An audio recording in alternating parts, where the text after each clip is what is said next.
হরে কৃষ্ণ। আমার প্রথমে পরমানন্দ গুরুদেব শ্রী শ্রী জয়পতাকা গুরু মহারাজকে আমার শতকোটি প্রণাম।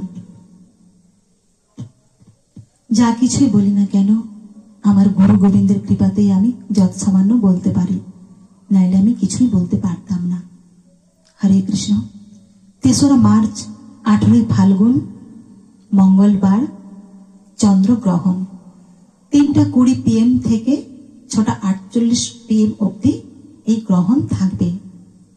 তো এই গ্রহণ চলাকালীন আপনারা বেশি বেশি করে হরিনাম করবেন, ভগবানের দিব্য নাম জপ করবেন, শাস্ত্র অধ্যয়ন করবেন, ভগবানের গুণকীর্তন করবেন, সব কিছু করবেন। কিন্তু ভগবানের ভোগ রন্ধনটা যেন 3:20 আগে হয়।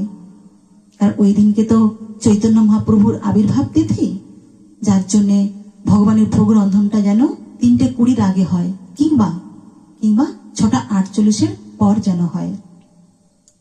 তো ওই সময় চলাকালীন ভগবানের সেবায় যুক্ত থাকবেন, এবং যারা গর্ভবতী মায়েরা আছেন তারা যেন বাড়ির বাইরে না বের হয়, তারাও যেন প্রত্যেকটা মুহূর্ত ওই সময়টায় যেন ভগবানের সঙ্গে যুক্ত থাকেন, ভগবানের গুণকীর্তন করেন, ভগবানের নাম করেন। এবং ওই সময়টায় কিছু না খেলেই ভালো হয়।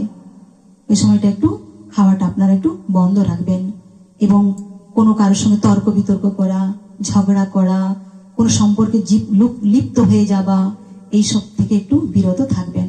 সবসময় ওই সময়টা যেন ভগবানের নাম ছাড়া, ভগবানের গুণকীর্তন ছাড়া আদার্স যেন অন্য কিছু না হয়। তো আপনারা এভাবে ওই দিনটাকে পালন করবেন। তারপরে পরের ভিডিওতে আমি চৈতন্য মহাপ্রভুর আবির্ভাব তিথি নিয়ে যৎসামান্য একটু বলবো। হরে কৃষ্ণ।